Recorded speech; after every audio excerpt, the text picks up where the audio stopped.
आगे चलिए। इन्होंने ही मंत्री बनाया है, इनसे कौन सा डर?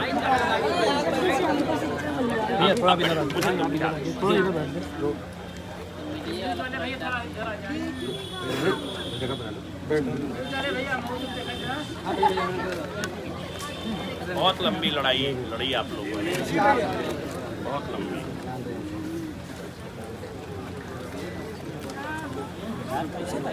विक्रम आया है, विक्रम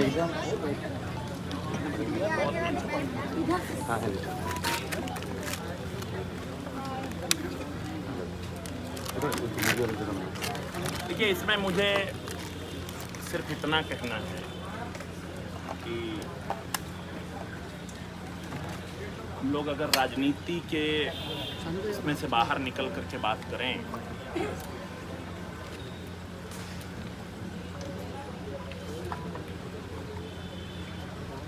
तो निश्चित तौर पे आपको इतना लंबा इंतजार नहीं करना चाहिए, आपके साथ न्याय पहले होना चाहिए। कल भी अनुप्रिया जी ने, अगर आप लोगों की कान में खबर आई हो, उन्होंने अपनी बात रख दी है। और मैं इतना ज़रूर आप सबसे कहूँगा कि 3 प्रकार की लड़ाई होती है, एक राजनीतिक लड़ाई, एक व्यवस्था की लड़ाई। ये दोनों लड़ाई किसने लड़ी है इसे बताने की ज़रूरत नहीं है, और उसमें न कोई विषय है। इतना मैं आपको जरूर थोड़ा सा कह दे रहा हूँ कि हमारी नेता ने उच्चतम स्तर पर बात की है, और बात करके ये इंश्योर कराया है कि आपके हक के साथ किसी प्रकार का हकमारी ना हो और सरकार सुप्रीम कोर्ट ना जाए, ये इंश्योर करा दिया। दूसरा, अब आपका, मैंने इसको पढ़ लिया है, थोड़ा इसमें आपको धैर्य की ज़रूरत है। सरकार प्रक्रिया कर रही है, और प्रक्रिया में जो समय लग रहा है वही समय है, आपके साथ अन्याय नहीं होगा, ये मैं आपको आश्वस्त करता हूँ। अन्याय आपके साथ नहीं होगा। समय मैंने आपसे आते ही कहा कि लंबा समय आपको संघर्ष करना होगा। मुझे लगता है कि आप लोग मिले भी होंगे और भी लोगों से, और उस पर मुझे, मेरा ये मानना है कि इसमें से कुछ लोग, वो अम्बेडकर कहाँ हैं? अम्बेडकर मिले, बोला जानते हैं, मैं झूठ नहीं बोलता। चलो भाई खड़े हो जाइए। नहीं, खड़े होने की जरूरत है। बोला और बोला ये भी जानते हैं कि किस स्तर पे हम लोग इसको परसू कर रहे हैं। तो मुझे ये लग रहा है कि आपकी समस्या का हल प्रक्रियागत जो समय लग रहा है वही है, निकलेगा। एक मैं उससे सबसे खराब चीज़ आपसे बोल रहा हूँ, आपकी 2 लड़ाई लड़ी, राजनीतिक लड़ाई, जितनी हैसियत थी एक सांसद, और उसे मुझे बताने की जरूरत नहीं है। व्यवस्था की लड़ाई, तीसरी मुझे लगता नहीं इसकी कोई आवश्यकता पड़ेगी, लेकिन अगर कोई कानूनी लड़ाई भी लड़नी पड़ी तो आज से आपकी कानूनी लड़ाई हम लड़ेंगे। मुझे लगता नहीं पड़ेगी, लेकिन अगर कोई हुआ, अंतिम चीज थोड़ा सा आपको करिए, और जैसा हमारे बेसिक शिक्षा मंत्री अपनी चीज़ों को कर रहे हैं, उनको मौका दीजिए, और वो जो आपकी चीज़ें हैं वो आपके साथ किसी प्रकार का अन्याय नहीं होने देंगे। ये आप में से कई लोग जानते हैं। अब मुझे एक बात, यही विषय, एक प्रश्न है। हाँ, सारे लोगों का कि अगर मामला सुप्रीम कोर्ट में चला जाएगा लेकिन हम लोग 4 साल हुए। देखिए,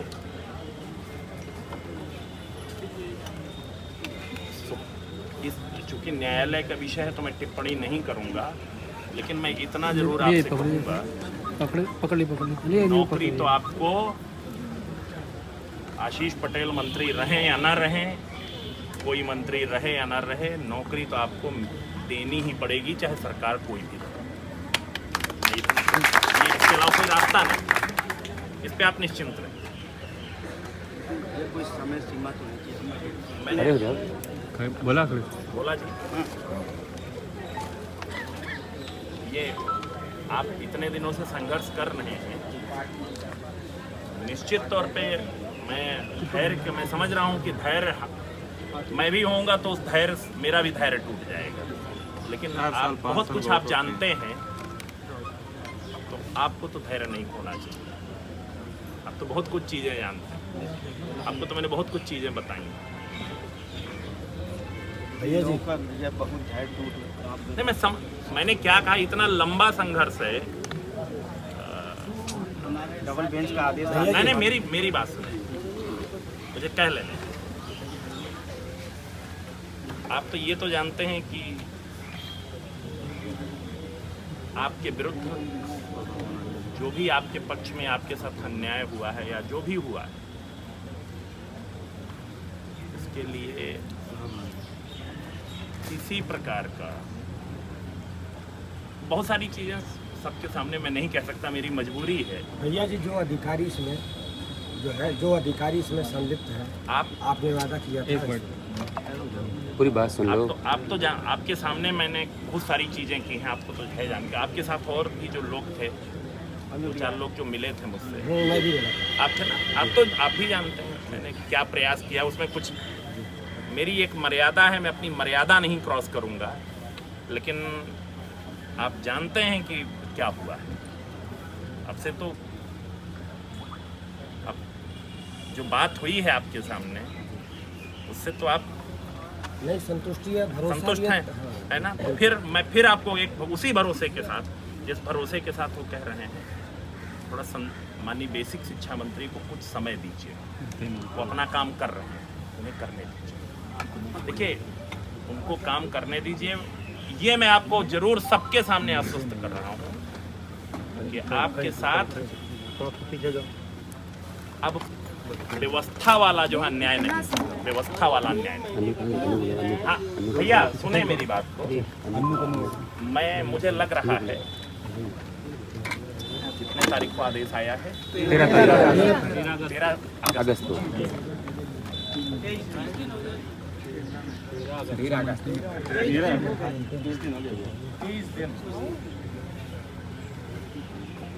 क्या करना चाहिए तुमको? इसका मामला जल्दी से निस्तारण हो जाए। कितना समय बहन 2 मिनट, मुझे जो लोग मेरे साथ बातचीत में इन्वॉल्व रहे, एक जो बहुत सारी बातें, देखिए कुछ चीजें मर्यादा में रहने दीजिए। कि हम नहीं चाहते कि मामला छोड़ा जाए, इससे पहले हमारा निस्तारण हो जाए। मैं आपको फिर कह रहा हूँ, आपके साथ न्याय करना हमारी मजबूरी है। मैं सरकार के मंत्री के रूप में ये बात कह रहा हूँ कि आपके साथ न्याय करना हमारी मजबूरी है।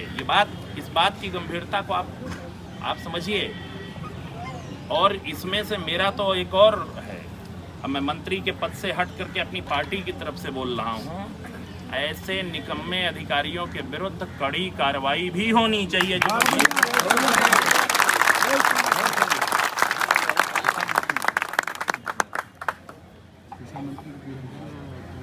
मेरी बात आप समझ गए?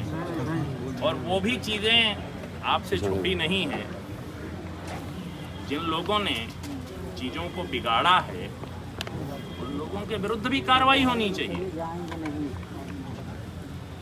सब आज दुराहे पर लेकर के इतने सारे बच्चों को, किसी भी वर्ग के हों, मैं तो कहूँगा कि हर वर्ग के बच्चे दुराहे पे खड़े हैं। इसके लिए कोई ना कोई तो एक व्यक्ति दोषी है, उसके विरुद्ध कार्रवाई होनी चाहिए। ये जैसा वर्तमान में चल रहा है कि जो अधिकारी पूर्व में घोटाला किए हैं, आज भी जिम्मेदारियां उन्हीं के हाथों में है। आपको सही जानकारी नहीं है। आप बैठिए, आप बैठिए। किस अब भोला जी, आप तो सब जानते हैं। कहाँ गए? कुछ नहीं होने वाला। आप उस मामले को मेरी मर्यादा को मत आगे खींचिए, मैं हाथ जोड़ रहा हूँ। बहुत अरे बहन जी, मैं तो आते ही पहला वही शब्द बोला हूँ, 2 लाइन में सब बोला। मैंने वही शब्द आते ही बोला है। आप ठीक है, मुझे लग रहा है मेरे पास जितना कहने के लिए था, मैं जाना चाहता था बनारस की तरफ, और आप लोगों का सुना तो मैं भागते हुए यहाँ आया। तो मैं तो सिर्फ इतना आपसे कहूँगा, और आप में से जो लोग देखिए, मैं भी कभी नौकरी करता था, और नौकरी के दर्द को मुझसे बेहतर जब मैं नौकरी ढूंढने जाता था ना, जब एग्ज़ाम देता था और जब फेल हो जाता था, तो जब आ करके घर पे रोता था ना, तो मैं उसी से आप सबको जोड़ता हूँ, मैं उससे अलग नहीं। और आप तो 4 साल से लगातार परेशान थे। ये आपने बिल्कुल सही कहा, आरक्षण भीख नहीं अधिकार है हक हमारा आरक्षण। मैं इससे सहमत हूँ, इसमें कोई सहमत क्या, ये कोई विषय नहीं, संवैधानिक अधिकार है। तो मैं तो सिर्फ इतना कहूँगा, ये जो तमाम प्रकार के भ्रम हैं, उसमें से आपके कुछ जिम्मेदार लोगों को उस भ्रम को दूर करना चाहिए। मैं इंश्योर आपको कर रहा हूँ कि अब तक जो हुआ वो एक काला इतिहास मान लीजिए। ये हम लोग दीपावली मनाएंगे इस बार। सही बोला, सही आपने सवाल पूछा। आप अगर दीपावली नहीं मनाएंगे तो हम भी नहीं मनाएंगे, मैं आपके साथ।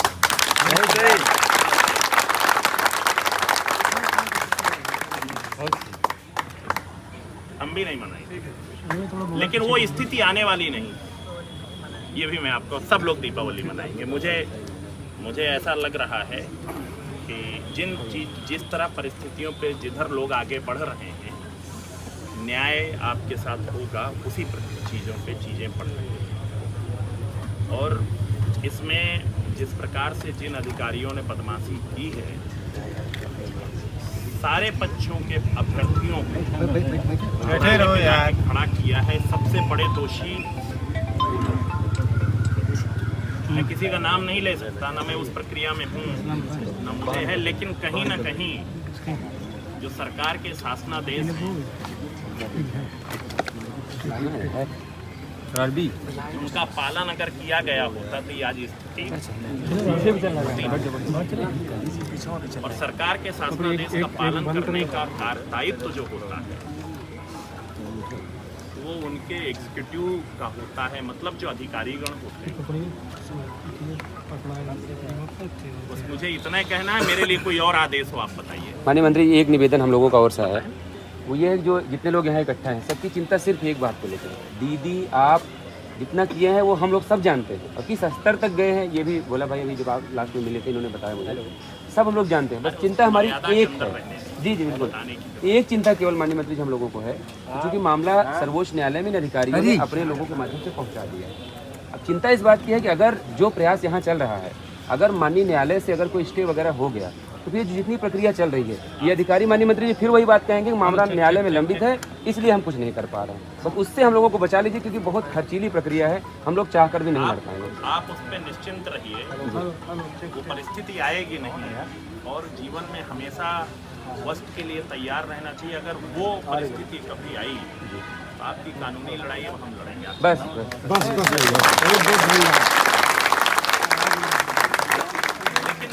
मेरा यहाँ पर एक जरूर है कि कोई भी पक्ष का व्यक्ति जो है नौकरी पाया हो, जी बिल्कुल, हम लोग उसकी नौकरी में जा बोल ना, किसी भी है, हम लोग अगर शासनादेश का पालन करते रहे शायद इस दुनिया में जी। मैं बस इतना ही कहते हुए आप सब बड़ी देर से बैठे हैं, गर्मी बहुत है। मेरा निवेदन है कि अगर उचित लगे तो घर के अंदर बैठ लीजिए, नहीं तो अपने अपने इसमें जाइए। रोड पे बैठना उचित है, बस इतना ही मैं निवेदन। नहीं मैंने फिर क्या बैठ नहीं सकते थे, ऐसे बैठे लेकिन अब नहीं बैठ सकते। आप रोइए नहीं, आप रोइए नहीं। मैं बोला भाई आपकी आंखों में आंसू उचित नहीं, आपके संघर्ष को मैं समझ रहा हूँ। चल रहे हैं, कौन आ रहा है इनकी जा रहे हैं। और आप जानते हैं कि मैं आपके सामने बात करता था, लगातार आपके सामने बात करता था। इस बात को आप भी जानते हैं। आप में से बहुत सारे आप भी आए हैं, मुझे लगता है कई बार आप साथ में आए हैं।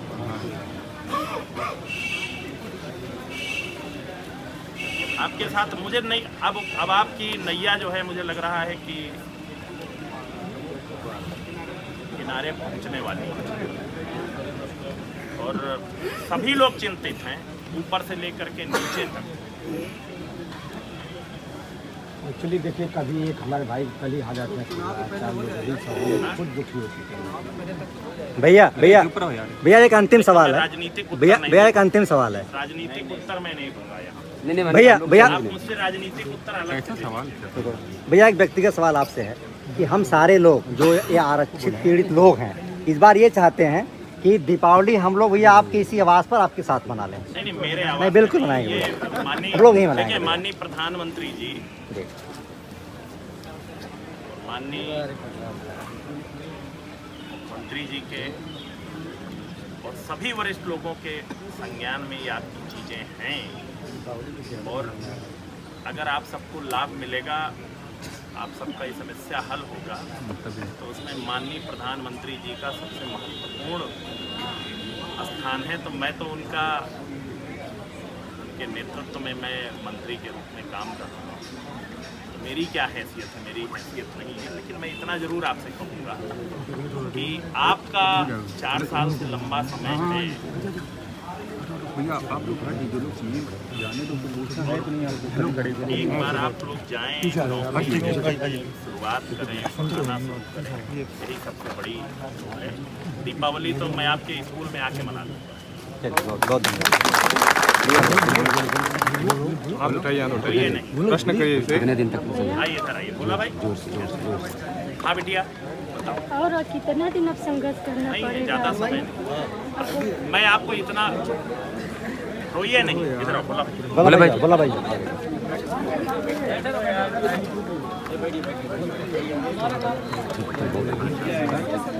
आप ये बताओ, ये यार आप भैया लेना भाई, क्यों आप काम नहीं मैं समझ रहा हूँ। अच्छा, मैंने क्या कहा? आते ही कहा ना कि 4 साल से भैया और लोगों को बैठ जाओ यार, बैठ जाओ। अब कहाँ आ रहे हैं? पीछे कैमरा है, उनका कैमरा चलेगा। बोलिए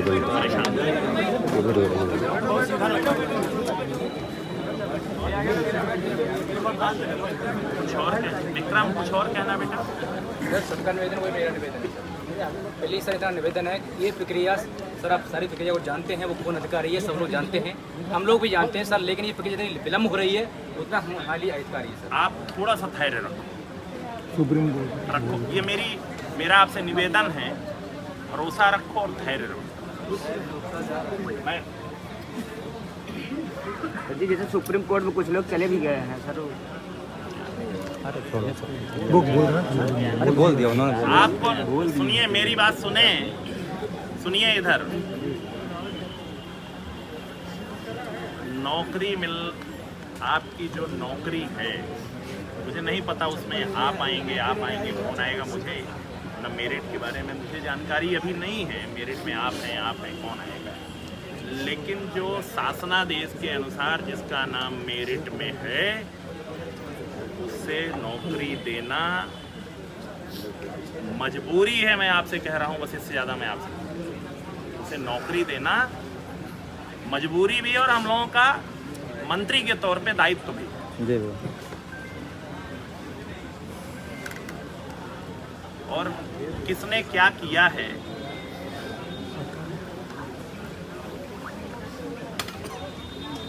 ये आपसे कोई चीज़ छुपी नहीं है, इसलिए मुझे उससे ज़्यादा कुछ बोलने की जरूरत नहीं। हाँ, आप लोग अंदर आइए, पानी पी लीजिए, फिर जाइए। जी भैया पानी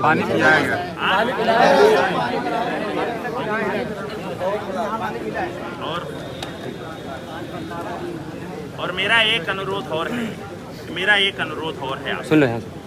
देखिए, तमाम प्रकार एक मेरी अंतिम बात सुन लें। मेरा एक अनुरोध आप सबसे है, ये लगभग मुझे लग रहा है कि 15 दिन का मेरा जो असेसमेंट है, 15 दिन की प्रक्रिया में समय लगना चाहिए। तब तक धैर्य मत खोइएगा, कोई गैर कानूनी काम मत करिएगा। भैया कभी नहीं किया है, नहीं, अभी तक आपने नहीं किया है। विक्रम, आप मिलते रहे हो सब लोग, कोई गैर कानूनी काम मत करिएगा। देखिए, आप सरकार के मुख्यमंत्री जी से, माननीय उप मुख्यमंत्री जी से, मेरे जैसे मंत्री से मिलना ये आपका संवैधानिक अधिकार है, ऐसे मिलते रहिए, लेकिन कोई गैर कानूनी काम मत करिएगा। मेरा आपसे हाथ कभी नहीं भैया कभी नहीं, ऐसा मत करिएगा भैया कभी। बस थोड़ा धैर्य की ओर जरूरत। अब हो गया जी भैया। आपको पता है ना, 15 दिन आपने कहा है, ये मेरा असेसमेंट है, अनुमान है। लेकिन हर चीज मैंने आपसे लास्ट में कह दिया ना कि आपकी, अब आप कुछ चीज मर्यादा में, बिल्कुल भैया, धन्यवाद। भरोसा भी है ना, हम लोग आप तो हर चीज सुने हैं, आप तो हर चीज